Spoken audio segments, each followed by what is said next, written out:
कि Iran Israel के युद्ध में अमेरिका घुटने पर मोदी के लिए संकट, मोदी सरकार दांव पर लगी।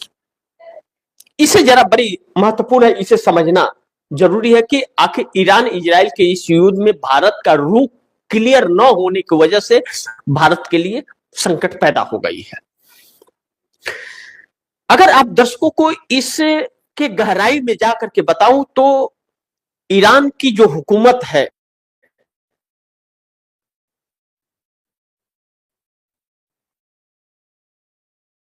बहुत मधुर रिश्ते थे ईरान के साथ। पिछली भी सरकारें रही, अटल बिहारी वाजपेयी की सरकार की भी बात करें कि अटल बिहारी वाजपेयी की जो सरकार रही उस सरकार में भी बहुत मधुर रिश्ते रहे।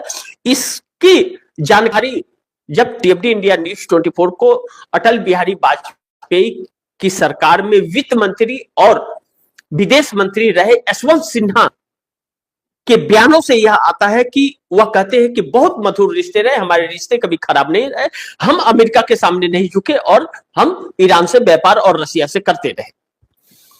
अब सवाल यह है कि जब अटल बिहारी वाजपेयी जैसे लोग और कांग्रेस की जो सरकारें रही या बाकी जो सरकारें रही, आप देख लीजिए बीपी सिंह, इंद्र कुमार गुजराल, देवी गौड़ा, चंद्रशेखर सिंह, पीवी नरसिम्हा राव, यह लोग भी रहे। बीपी सिंह, इंद्र कुमार गुजराल, देवी गौड़ा, चंद्रशेखर सिंह, यह लोग तो थोड़े थोड़े दिन रहे, लेकिन इन लोगों ने भी रिश्ते मधुर रखे। लेकिन नरेंद्र मोदी एक झटके में जाकर के इजराइल के गले मिल जाते हैं। नेतन्याहू की पत्नी के ड्रेस को, कपड़े को अपने रुमाल से मिलाते हैं, कहते हैं सेम सेम। कमाल का बात है भाई, आप रुमाल कपड़े मिलाने गए हो या वहां पर काम करने गए हो, तो किस काम से गए हो यह देश को जानकारी नहीं देते हैं, जबकि इजराइल से हमारी कोई दोस्ती नहीं है।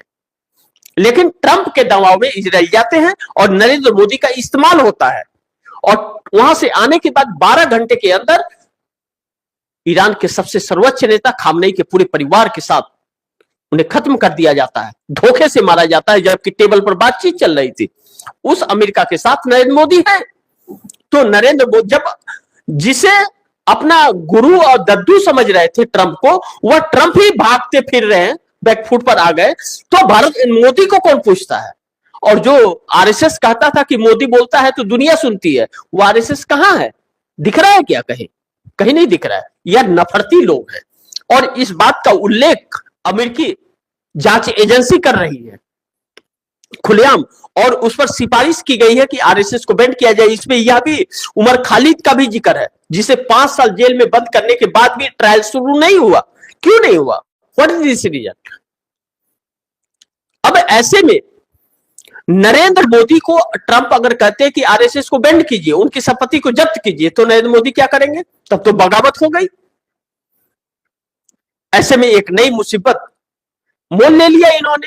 अब इसका दूसरा पहलू यह है कि अब ईरान ने यह कहा है भारत को कि आप अपना रुख क्लियर कीजिए तो आपके शिप को हम जाने देंगे, और नरेंद्र मोदी वह रुख साफ नहीं कर पाए। अगर नरेंद्र मोदी ने कह दिया कि हम ईरान के साथ हैं, तो ट्रंप नरेंद्र मोदी की दुखती नस दबाएंगे। तो इसलिए भारत का प्रधानमंत्री का चेहरा बदल देना चाहिए, यानी कि नरेंद्र मोदी का चेहरा बदलेगा तो भारत फले और फूलेगा। यह बात सत्य है, इस बात से हम इनकार नहीं कर सकते।